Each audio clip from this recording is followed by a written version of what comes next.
Class 6 এর বন্ধুরা তোমরা কেমন আছো? আমি আজকে আলোচনা করব কনভার্সন অফ সেন্টেন্স। কি আলোচনা করব? Conversion of sentence. ঠিক আছে, এখান থেকে দেখো তোমাদের আমি গত সপ্তাহে আলোচনা করেছিলাম ট্রান্সফরমেশন অফ সেন্টেন্স। আজকে আলোচনা করব কনভার্সন অফ সেন্টেন্স। এখান থেকে তোমাদের বইতে থাকবে যে 4 মার্ক থাকে। কত মার্ক থাকে? 4 মার্ক থাকে। এখানে দেখো কনভার্সন অফ সেন্টেন্স আজকে আলোচনা করব যে অ্যাফার্মেটিভ মোটামুটি সমস্তটাই, ভিডিওটা বেশি বড় করব না, তার মধ্যে যতটুকু আমি পারি চেষ্টা করে দেখবো যে কনভার্সন অফ সেন্টেন্স তোমাদেরকে আমি কতটুকু পড়াতে পারি নির্দিষ্ট টাইমের মধ্যে। তা বন্ধুরা, প্রথমে আমরা পড়ি কনভার্সন অফ সেন্টেন্স কাকে বলে। ঠিক আছে, কনভার্সন অফ সেন্টেন্স এখানেই দেখে রাখি আমরা যে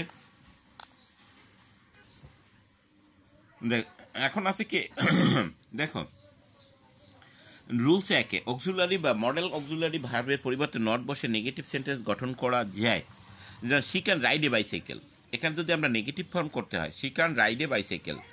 তো বন্ধুরা আবার বলে রাখি, অক্সিলারি বা মডেল অক্সিলারি ভার্বের পরে নট বসিয়ে নেগেটিভ করা যায়। যে সকল বাক্য সিম্পল আছে তাদেরকে নট বসিয়েও নেগেটিভ করা যায়। যেমন গাইডের দেওয়া থাকবে she can ride a bicycle, তোমাদের পরীক্ষার প্রশ্ন আসতে পারে সে মোটরসাইকেল চালাতে বাইসাইকেল চালাতে।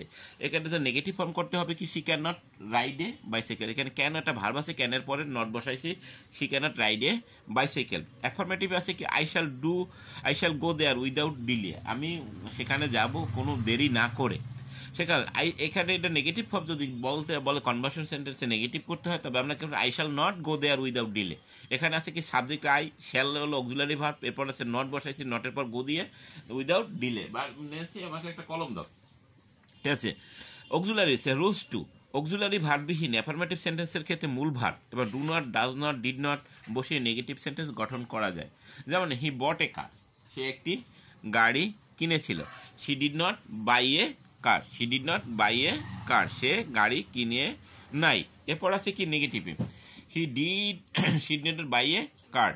শি রাইট এ লেটার, সে একটা চিঠি লেখে। শি রাইট এ লেটার অর্থ কি সে একটা চিঠি লেখে। আমরা লিখতে পারি she does not right a letter, she হলো থার্ড পারসন, এরপর কি লিখছি আমরা ডাজ নট লিখছি, she does not right a letter.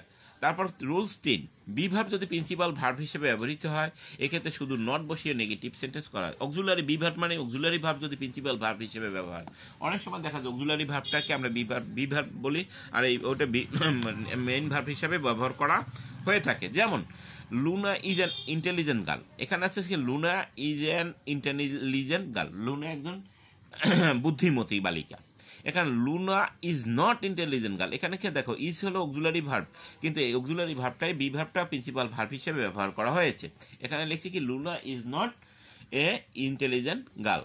She was absent in the class yesterday, এই যে ওয়াজ ভার্বটা কি আছে? বি ভার্ব, কিন্তু এখানে আসে কি প্রিন্সিপাল ভার্ব হিসেবে। She was not absent in the class yesterday. এরপরে আছে দেখো হ্যাভ ভার্ব বা প্রিন্সিপাল ভার্ব হিসেবে ব্যবহৃত, সেক্ষেত্রে পুরো নট বা নট বসে নেগেটিভ করা যায়। I have a book, I have not a book. Have ভার্বের পরে লিখছি কি নট বসাই দিছি। He had a house, he had not a house, he had a no house. এরপর আছে কি অ্যাসার্টিভ সেন্টেন্সকে ইন্টারোগেটিভ সেন্টেন্সে রূপান্তর করার পদ্ধতি আমরা দেখবো। দেখো বন্ধুরা, এখানে অ্যাসার্টিভ সেন্টেন্স ক্ষেত্রে বি ভার্ব যদি প্রিন্সিপাল ভার্ব হিসাবে, বি ভার্ব কি থাকবে? প্রিন্সিপাল হিসাবে দেখে ইন্টারোগেটিভ করার সময় করতে কীভাবে হয় দেখো, she is a kind man, সে একজন দয়ালু। ইজ এটা কি ইন্টারোগেটিভ? ইন্টারোগেটিভ সেন্টেন্সটা হলো প্রশ্নবোধক। ইন্টারোগেটিভ সেন্টেন্স মানে কি? প্রশ্নবোধক বোঝায়। যে he is a kind man, সে একজন দয়ালু। Is he a kind man, এখানে এই বি ভার্বটা কি হলে আগে চলে গেছে, তখনই আমাদের কি হয়েছে ইন্টারোগেটিভ চিহ্নটা, আর শেষে কি হয়েছে ইন্টারোগেটিভ প্রশ্ন বসালেই হয়ে যায়। রফি ওয়াজ এ গুড স্টুডেন্ট, রাফি কি একজন ভালো ছাত্র। হ্যাঁ, এখানে লিখছি কি অক্সিলারি ভার্ব, অর্থাৎ লিখবো কি was Rafi a good student, was Rafi a good student. এই ধরনের প্রশ্নবোধক চিহ্নটা আমরা যদি ইউজ করি তবে এটাকে হয়ে যাবে। এরপর আছে দেখো অক্সিলারি ভার্ববিহীন অ্যাসার্টিভ সেন্টেন্সে যে সকল সেন্টেন্সে অক্সিলারি ভার্ব থাকবে না তখন কি আমরা ইন্টারোগেটিভ করব। যেমন he eats rice, she eats rice, এখানে কি অক্সিলারি কোনো ভার্ব আছে বন্ধুরা? না। এখানে আমরা ডাজ বলতে পারি, ডু আসতে পারে, ডাজ ডু এই ধরনের সেন্টেন্স আমরা আগে দিয়ে ইন্টারোগেটিভ সেন্টেন্স রূপান্তর করে দিই। যেমন হি ইটস রাইস লিখতে পারি কি ডাজ হি ইট রাইস, সে কি ভাত খায়। এরপর আছে কি he bought a pen, did he buy a pen, did he buy a pen. দেখছো বন্ধুরা, এরপর আছে কি হ্যাভ নট স্ট্রাকচার 3, এখানে স্ট্রাকচার 3টা আমরা একটু দেখি। হ্যাভ নট দিয়েও কখনো কখনো বসে যায়। We have a house, have we a house, এখানে হ্যাভ ওই যে ডাস আছে এখানে, যেখানে অর্থাৎ এগুলো হলো পারফেক্ট টেন্সে হ্যাভ থাকবে, ফিউচার পারফেক্ট থাকবে শ্যাল হ্যাভ, আর পাস্ট কন্টিনিউয়াস হ্যাড থাকবে। এই সকল সেন্টেন্স যদি থাকে তাদেরকে যে হ্যাডটাই আমরা বা হ্যাভটা শ্যাল হ্যাভটা আমরা আগে দিয়েই ভাবটা করতে পারি। ঠিক আছে বন্ধুরা, এখন আছে কি স্ট্রাকচার 3, অক্সিলারি ভাবটা সাবজেক্ট বাকি অংশ বসে, যেমন he is A reading a book, is he এখানে আছে কি এদের কন্টিনিউয়াস ফর্মে আছে, বাক্যটা কোন ফর্মে আছে? কন্টিনিউয়াস ফর্মে আছে। এজন্য আমরা লিখছি কি is he reading a book, Ripa has a given me a pen. এখানে কি আছে? সেন্টেন্সটা আছে কি কন্টিনিউ পারফেক্ট টেন্সে, এই যে হ্যাজ রিপা, কি লিখবো আমরা? Has Ripa given me a pen, has Ripa given, অর্থাৎ সাবজেক্ট প্রথমে auxiliary verb plus subject plus বাকি অংশ তারপর প্রশ্নবোধক। ঠিক আছে, এরপর হলো যে সকল অ্যাসার্টিভ সেন্টেন্সে দুইটি অক্সিলারি ভার্ব থাকে তাদের ক্ষেত্রে কি করতে পারি? যেমন হি উইল বি গোয়িং সুন, এখানে আছে কি উইল আছে বি আছে, এখানে দুইটা বি ভার্ব আছে। এখন দেখো এই প্রথম যে বি ভার্বটা থাকবে সেটা প্রথম নিয়ে তারপরে সাবজেক্ট, তারপরে আবার পরবর্তী বি ভার্ব, তারপরে অবজেক্ট। যেমন he will be going soon, অর্থাৎ এখানে লিখবো কি will he be going soon, will he be going soon. দেখছো বন্ধুরা, খুব সোজা কিন্তু। I could have a help her, এখানে আছে কুড আছে, could I have help her. এখানে সাবজেক্ট দেখো প্রত্যেকটা সেন্টেন্সে কিন্তু দুইটা বি ভার্ব আছে, এখানে উইল আছে হ্যাভ আছে, এখানে প্রথমটা আছে কি উইল আছে, হি উইল আছে বি আছে। দেখছো এখানে প্রথম লিখছি কি উইল হি বি গোয়িং সুন, আবার কি I could have help her, could I have help হার। দেখছো এভাবে আমরা ইন্টারোগেটিভ সেন্টেন্সে রূপান্তর করতে পারি বন্ধুরা।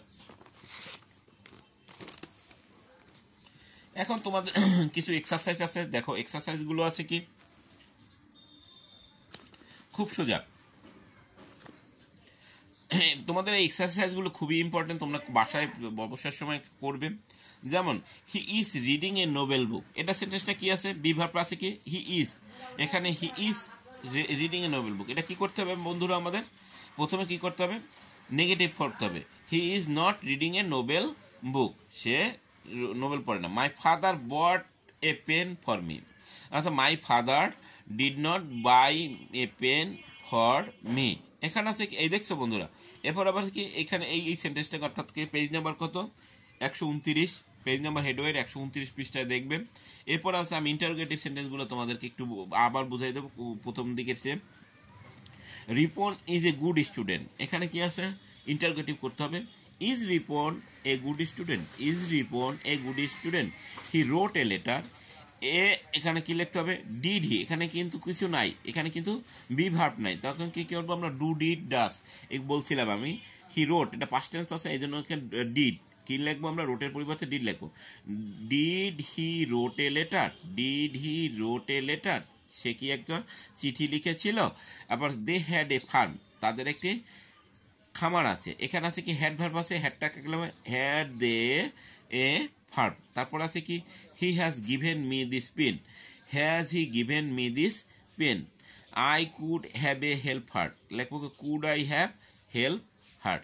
বন্ধুরা ভালো থাকো, সুস্থ থাকো। ইংরেজি সেকেন্ড পেপার হেডওয়ে বই থেকে এইটা পড়ো তোমরা মনোযোগ সহকারে। শুভ সকাল।